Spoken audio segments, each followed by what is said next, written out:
Coucou tout le monde, on se retrouve enfin pour les sorties livresques du mois de novembre. Je suis un petit peu en retard, voilà, avec les vacances scolaires, j'ai pas vraiment eu le temps de filmer quoi que ce soit. Voilà, c'était des vacances scolaires débordées, donc on s'y met maintenant. De toute façon, il n'est jamais trop tard pour acheter du livre. Même s'ils sont déjà sortis depuis plus d'une semaine, on peut quand même aller les acheter. Je vous incite pas à l'achat, mais il y a quand même de très belles sorties. Allez, on commence tout de suite avec le 5 novembre où est sorti Les 5 soldats de bambou, le tome 2 de Eliane Jones aux éditions Plume Blanche. Donc c'est le tome 2 et dernier tome de cette duologie. Vu que c'était une suite de saga, je ne vous fais pas le résumé. Normalement, vous avez les liens en barre d'infos. C'est la fantaisie chinoise avec des dragons. Il n'en faut pas plus pour donner envie. Forcément, je me suis acheté cette duologie, donc alors que je me lance dedans. Et dans le tome 1, les mots-clés c'était esprit, aventure, amitié. Le 6 novembre chez Milan va sortir Ombreline de Manon Fargeton. C'est un petit jeunesse de 96 pages, mais qui a l'air très intéressant sur la libération de la parole.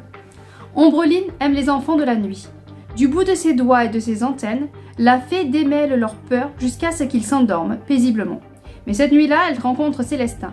Et cette fois-là, elle ne réussit pas à dissiper l'épaisse brume de chagrin qui flotte autour de lui. C'est un texte sur l'inceste, donc voilà, ça va être encore lourd. Un court roman porté par une plume magnifique et qui donne l'occasion d'ouvrir la discussion avec son enfant sur ce sujet si délicat, difficile qu'est l'inceste. Donc on avait, je sais que j'avais un livre avec ma fille là-dessus, c'était un livre album jeunesse. Et j'avoue que moi, personnellement moi-même, j'avais bloqué en fait sur le passage. Déjà je m'attendais pas à ça en fait. J'avais commencé la lecture et je m'attendais pas à ce qu'on tombe là-dessus comme sujet. Donc du coup ça m'avait bloqué et j'avais dit attends on va prendre autre chose, on va dire autre chose parce que voilà j'avais beaucoup de mal à lire sur ce sujet là. Déjà j'ai beaucoup de mal à lire sur ce sujet là mais en plus en présence de ma fille c'est encore plus dur. Donc je l'avais arrêté et puis j'ai attendu un petit peu et on l'a lu un peu plus tard parce qu'en plus elle avait que 4 ans je crois. Enfin bon, on l'a lu un peu plus tard, là elle a 7 ans et je crois qu'on l'a lu il n'y a pas très longtemps. Donc ça passait un peu mieux déjà pour moi pour pouvoir lui expliquer un peu plus de choses parce que c'est vrai qu'à 4 ans voilà, c'était un peu compliqué. Donc là c'est pareil, ça pourrait être un livre qui pourrait amener à la discussion. C'est vrai que maintenant qu'elle a 7 ans c'est un peu plus facile.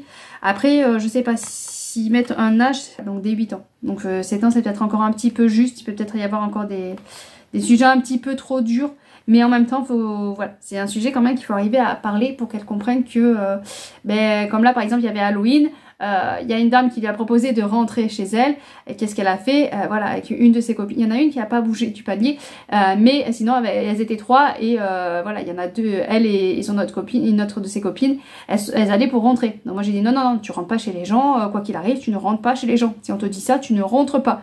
Voilà. Donc c'est vrai que c'est encore compliqué à faire comprendre le danger qu'il peut y avoir.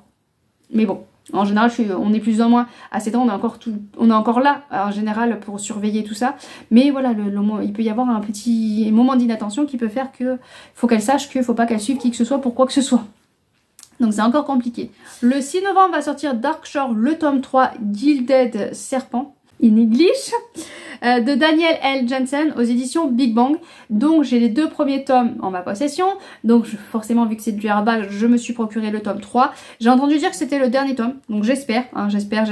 J'ai beaucoup aimé Le Pont des Tempêtes. Il y en a une autre saga qui a l'air vraiment très intéressante. J'ai vu beaucoup de retours très positifs.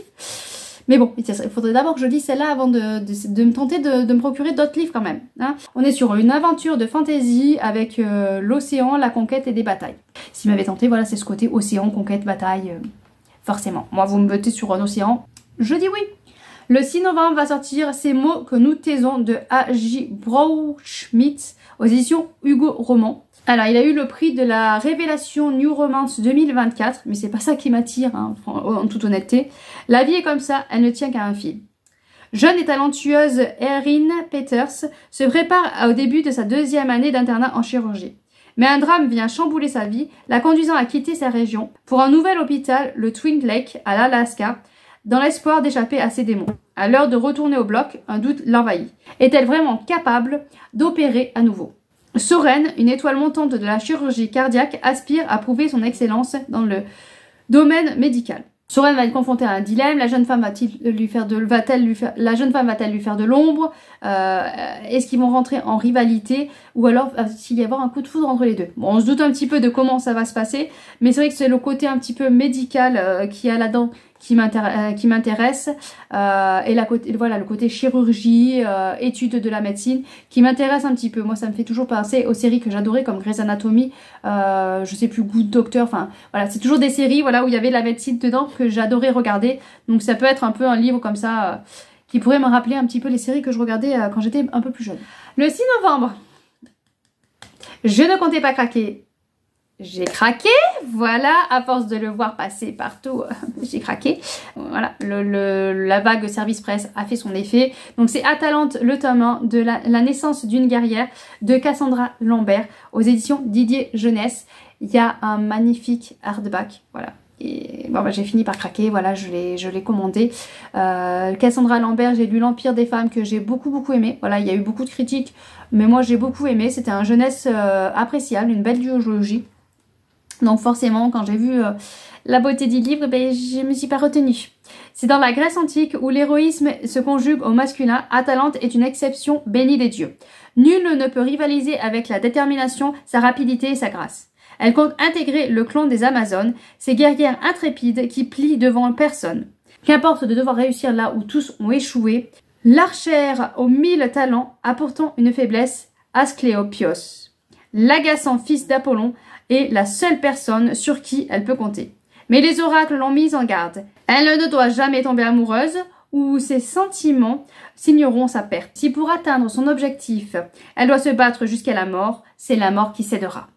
Voilà, bon, moi c'était le côté Amazon, guerrière, archère qui m'intéresse. La petite romance qui se profile avec Asclépios, là, le fils d'Apollon, un peu moins. Mais c'est vrai que voilà, j'ai craqué. J'ai vu le livre magnifique, Grèce antique, Enemies to Lovers et Archer, Amazon.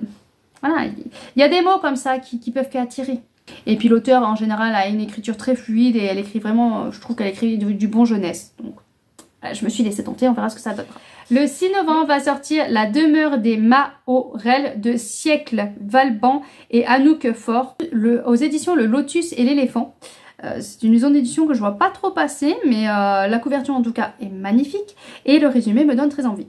Quand on a trop perdu et qu'on est vide, certaines espérances sont tellement fortes qu'elles nous emplissent tout entier de promesses. Les continents ont disparu, il n'y a plus de terre. Seul le ciel et l'eau coexistent encore, formant un monde fluctuant aux perspectives infinies. Les dernières communautés survivent au bord de dirigeables ou des radeaux viles, subissant des caprices de vent et de l'océan. Du passé, il ne reste que les histoires des seigneurs, les élus de ce monde à la dérive, ceux qu'on porte la mémoire du temps d'avant. Regard est l'un de ces seigneurs. Conteur émérite, il aspire à écrire l'ultime histoire, celle qui modèlera le monde à son image. Mais voilà que la tempête se lève et que sa barque est emportée par les flots noirs. Isolé au milieu de l'océan, furieux et impuissant, Regard attend la mort. Il fait alors une rencontre improbable, un radeau dirigé par deux enfants qui se sont enfuis à la recherche d'une île légendaire, la dernière terre émergée du monde, la demeure des Maorel. La frontière du conte philosophique et du roman imaginaire, la demeure du Maorel est le récit poignant de trois personnages prêts à tous les sacrifices pour accomplir leur destin. Voilà, donc un monde où il n'y a plus de terre, avec de l'eau, avec deux jeunes enfants, à la recherche de la dernière terre pour être sauvés. Voilà, forcément ça peut que me donner envie. Et la couverture, elle est magnifique. Je viens de voir que c'est un livre en plus en relié. Faut pas craquer, je ne craque pas. Allez, on passe vite à un autre livre et on va passer encore le 6 novembre. Va sortir Souveraine, le tome 3 du Poison au cœur de Laura Sébastien aux éditions Casterman. J'ai vu beaucoup de retours très positifs sur cette saga. Je sais pas, je pense que c'est tome 3 et dernier tome. Je ne sais pas, voilà, je ne sais pas, je ne suis désolée, vu que moi j'ai pas de contact avec les maisons d'édition, donc je ne sais pas si c'est le dernier tome. Mais en tout cas, c'est de la romance, de la fantaisie avec de la magie, des étoiles, une royauté. Voilà, ça a l'air d'être encore un bon young adulte. Je crois que là on était avec une mère qui éduque ses filles pour, après le mariage, tuer leur compagnon, je crois. Je sais plus, enfin bon, elle cherche à avoir toutes les terres pour elle, si je me trompe pas. Le 6 novembre encore va sortir Le Grimoire d'Elphie, le tome 5, Les reflets de Walpurgie, aux éditions Draco de Audrey Alouette, Christophe Allaston en écriture et Minnie Lidwin en illustrateur. Si j'en ai lu plusieurs, donc là on est sur une BD jeunesse avec de la magie. À force de les voir passer, je ne sais plus ce que j'ai lu, ce que j'ai pas lu. Il me semble que j'ai lu les 3 premiers tomes si je me trompe pas. En tout cas j'ai beaucoup aimé cette petite BD. On est avec des sœurs où il y a de l'aventure, carnet magique. Je crois que c'est une des sœurs qui écrit dans son carnet magique. Après elle fait de l'origami et ça se transforme en réalité. Je crois que c'est celui-là. Enfin en tout cas je me rappelle avoir bien aimé. Donc à voir si la Médiathèque le procure ou s'il va falloir que je me le procure. On continue avec les suites de saga, mais on passe au 7 novembre. On va sortir D'écailles et d'obscurité, le tome 3, Cid de Gaël Momon aux éditions Gulfstream. Donc c'est vraiment une très très belle édition qu'ils ont fait là. Est-ce que ça sera le dernier tome aussi? Pareil, je ne sais pas si c'est une trilogie ou pas. Donc là on est sur une romance de la fantasy, vengeance, magie, dragon. Ça donne envie, forcément. Ce serait bien que ce soit une trilogie, comme ça la trilogie serait au complet et la saga serait au complet et on pourrait commencer cette saga. Oui, je sais, je pourrais commencer avant que ce soit fini, mais on se refait pas. Le 7 novembre va sortir Les Soldats de la Nuit, le tome 2, Nuit éternelle de Perrine Bonavita. Donc là, c'était sorti initialement chez les éditions Inceptio. C'était sorti ou c'était pas sorti d'ailleurs? Je sais plus s'il avait... Ben là, c'est le tome 2. Donc je crois que le tome 1 était sorti chez Inceptio, si je ne me trompe pas. Donc au final, je ne sais plus si c'était sorti ou pas aux éditions Inceptio, mais en tout cas, de base, ça devait sortir chez Inceptio. Sauf que, bon, bah voilà, il y a eu des déboires avec la maison d'édition. Donc je suis pas sûre que ce soit que le tome 1 était sorti. Mais en tout cas, du coup, c'est réédité, mais en auto-édition. Et donc, il y a le tome 1 et là, le tome 2 qui sort. Là, c'est de la science-fiction, famille, amitié, un monde post-apocalyptique avec plein d'actions. Donc forcément, ça me tente énormément. Quand la nuit tombe, les éthers rôdent. S'il vous voit, il est déjà trop tard. J'en dis pas plus, mais forcément, c'est voilà, c'est à se noter parce que moi, c'est le genre de livre post-apo. Ah, je sais que ça peut marcher avec moi. Le 7 novembre va sortir Magicalia, le tome 1, Le secret des Magicors de Jennifer Bell aux éditions Saxo. Donc c'est du jeunesse, la couverture est encore une fois magnifique. Une course autour du globe pour percer le mystère des créatures extraordinaires. Qui aurait cru qu'un bestiaire puisse refermer autant d'énigmes? Certainement pas Bitsy, jusqu'à ce qu'elle mette la main sur un livre ancien nommé Magicalia.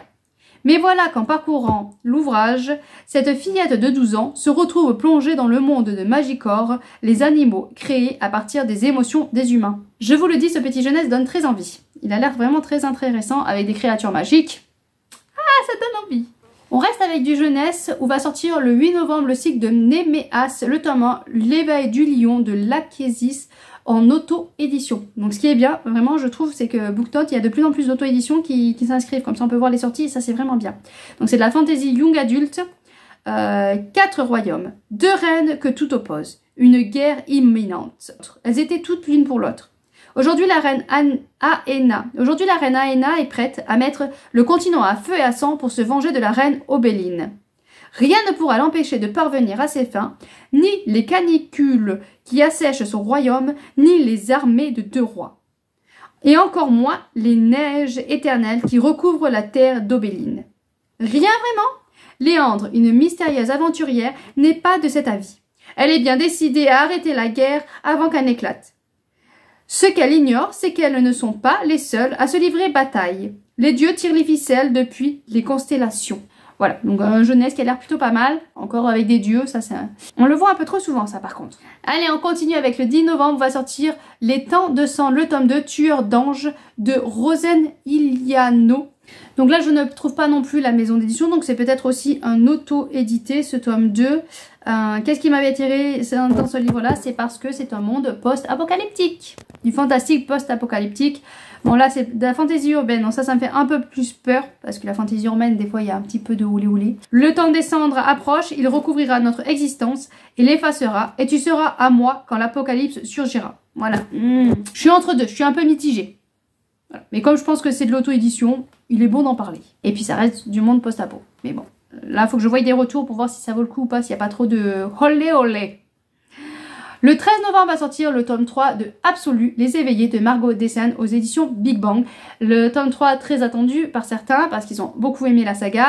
Et moi je l'attends parce que comme ça je pourrai commencer la saga. Parce que c'est le tome 3 qui va clôturer cette trilogie. Donc j'aurai les 3 tomes en ma possession. Donc je pourrai commencer cette trilogie. C'est une dystopie young adulte avec de l'aventure et c'est de la littérature française. Donc un auteur français, on ne peut que vouloir soutenir. Le 14 novembre va sortir La Dague de velours de Rose Castelet aux éditions Hurlevent. J'ai failli craquer, j'ai failli cliquer sur acheter, mais je me suis retenue parce que j'ai encore beaucoup fait de précommandes. Donc je ne sais pas si je vais tenir jusqu'à la fin. Précommande jusqu'au... c'est le 14 novembre, donc les précommandes devraient bientôt être clôturées. Donc il faut que je résiste encore quelques jours. On est en 1797 à Paris. Dans l'intimité d'un boudoir de son salon mondain, une femme attend son client. Étendue à demi nue sur un canapé de velours grenat. Sur ses lèvres, un sourire charmeur. À sa jarretière, une dague et la lame aiguisée. Pendant ce temps, à Grignan, un homme quitte son bureau où il vient de cacheter une missive à l'attention d'un certain Napoléon Bonaparte. Tandis que sa femme et ses enfants dorment paisiblement, il rêve de gloire et d'ascension politique. Alors que les tentatives se multiplient pour renverser le régime du Directoire, les destinées se croisent et se nouent dans un tourbillon de complots et de désirs et de vengeance. Donc on a dans un Paris avec Napoléon Bonaparte, que vous dire de plus, ça peut être tentant. Je me suis noté le 14 novembre la sortie de Serment des 7 miroirs, le tome 2, La mémoire du désert de Samuel Roger aux éditions Gulfstream, parce que mon fils avait acheté le tome 1. Donc voilà, c'est pour me rappeler que voilà, la suite est là. Donc si jamais il faudrait que je redemande s'il avait beaucoup aimé le tome 1 pour lui dire que la suite est enfin là. C'est de la fantaisie avec des prophéties, de l'amitié et le pouvoir du vent, je crois, si je me trompe pas. Le 14 novembre va sortir Dragonia, le guetteur des dragons, la reine des Amazones, de Pierre Grimbert, aux éditions, quelle est la maison d'édition? Aux éditions Au Loup. Donc j'avoue que ce qui m'a attiré, c'est le côté Dragonia, donc dragon, et c'est l'auteur parce que Pierre Grimbert, j'ai lu, évidemment je ne me rappelle plus des titres de romans, mais en tout cas j'avais adoré sa plume, elle est très belle, très travaillée, vraiment j'avais adoré. Donc là je me dis, dans un petit jeunesse avec dragon, ça peut être plutôt pas mal. Dragonia, un monde peuplé de sorcières et de guerriers, de dragons et autres créatures légendaires. Dans cet univers aussi merveilleux que dangereux, entre malédictions séculaires, conflits de sorciers et guerres entre cités, tout est possible. Le guetteur de dragons. Le royaume de Galerne est menacé par la présence de dragons qui vivent près de ses frontières. L'une de ces créatures effrayantes a traversé la Ronce et a déposé ses œufs à côté du village où habite Sigun. Pour protéger les siens, le jeune garçon va devoir survivre. Le guetteur de dragons est rapporté l'un de ses œufs jusqu'au pays creux des dragons. L'aventure hors du commun qui l'attend va changer sa vie. La reine Amazon. Donc vu comme c'est écrit, ça a l'air d'être 2 histoires dans un livre. Alors qu'Audrey tente de fuir la cité d'Apolloïs, elle est aidée par 2 Amazones qui lui sauvent la vie. En retour, elle demande à la jeune fille de livrer combat en leur nom lors d'une compétition particulièrement dangereuse. Audrey va devoir affronter des guerrières fortes, intelligentes et bien plus qu'entraînées qu'elle. Elle risque sa vie, mais elle est prête à tout pour sauver les alliés. D'autant plus que celle qui l'emportera deviendra la nouvelle reine des Amazones. Voilà, donc côté Amazon, à côté Dragon. Ouais, je pense qu'il y a 2 histoires dans un ouvrage. Il fait 306 pages, le livre fait 306 pages. Donc je sais pas exactement voilà, si ces 2 histoires se recroisent ou si on en est vraiment sur 2 histoires vraiment séparées. Ça me donne très envie, sachant que l'auteur écrit vraiment merveilleusement bien. Le 20 novembre va sortir La Rose écarlate, le tome 21. Nous nous connaissons depuis si longtemps, de Patricia Limfoun aux éditions Delcourt. J'ai lu cette saga grâce à ma médiathèque. J'ai beaucoup aimé. On est sur une histoire d'amour, une bande dessinée avec de l'amnésie, de la romance, de l'aventure, des complots. C'était vraiment... Voilà, j'ai beaucoup aimé, un peu de cap et d'épée. Sauf que ça tire quand même un petit peu en longueur. Voilà, on est assez répétitif. Ils vont se recroiser, ils vont de nouveau être séparés et ça n'arrête pas. Donc là j'aimerais bien qu'on en finisse un petit peu avec cette saga quand même. Le 21 novembre va sortir Beast of Prey de Ayanna Gray aux éditions de Saxus. Je m'étais pas penchée au départ sur cette saga et puis j'ai vu énormément de retours très positifs sur le tome 1. Du coup je me note les sorties. Normalement c'est le tome 3 et dernier tome de cette saga. On est sur une romance, contes et légendes avec des dieux. C'est de la romantécie et c'est une culture africaine. Donc c'est le côté culture africaine qui m'attire beaucoup et je crois qu'il y en a qui ont comparé le tome 1 un petit peu avec Hunger Games. Donc j'ai été tentée par cette saga au final, mais pour l'instant je n'ai pas craqué. Vais-je résister jusqu'au bout? Je ne sais pas. On continue avec les suites de sagas dont je n'ai jamais découvert l'univers. Elle va sortir le 22 novembre, Edge of Calypse, le tome 7 de Killa Stone. J'ai repéré la sortie de cette saga parce que sur une des couvertures il y avait un chien. J'avais vu que c'est du post-apo. Donc j'espère que c'est ça. Ça serait un thriller post-apo, donc c'est science-fiction, donc voilà, ça m'a attiré beaucoup. Et c'est vrai que les couvertures sont très très belles et très attirantes. Donc à voir, je vais voir combien il y a de tomes dans cette saga parce que ça commence à faire beaucoup 7. Donc nous reprenons, j'ai été coupée pour le dernier livre quand même, ça ne se fait pas. Allez, on reprend et on part pour le petit dernier qui sort le 28 novembre, c'est Divine Rivalité, le tome 2 et dernier tome de cette duologie de Rebecca Ross aux éditions de Saxus. C'est une duologie, donc on finit cette saga. Je l'aurai au complète, oui, parce que j'ai craqué, évidemment. Donc on est sur de la mythologie d'une guerre. On va sur une jeune femme. Son frère est parti à la guerre. Il lui manque beaucoup et je crois qu'elle va écrire des lettres. Elle va lui écrire des lettres, le mettre dans une boîte ou dans sa veste. Je sais plus où c'est qu'elle cale ses lettres. Et sauf que quand elle va aller voir, il y a des réponses à ses lettres. Elle ne sait pas qui lui répond. Nous on sait parce qu'on sait que c'est son rival, mais elle ne le sait pas. Et donc il va y avoir un échange épistolaire avec ce jeune homme-là. Et du coup, je sais pas si on voit beaucoup le côté guerre. Je sais pas. Mais bon, en tout cas, ça a l'air très tentant. J'ai craqué. Et donc, j'ai la duologie. Je pourrais lire la saga complète aussi. Donc voilà, donc il y a beaucoup de suites de sagas ce mois-ci, je trouve. Donc ça complète et peut-être termine certaines sagas. Ça clôture enfin peut-être certaines sagas. N'hésitez pas à me dire ce que vous avez repéré pour ces sorties du mois de novembre. Si vous avez déjà craqué, étant donné qu'on est bien avancé dans le mois quand même. Je vous souhaite de bonnes lectures. Et à bientôt, bien sûr.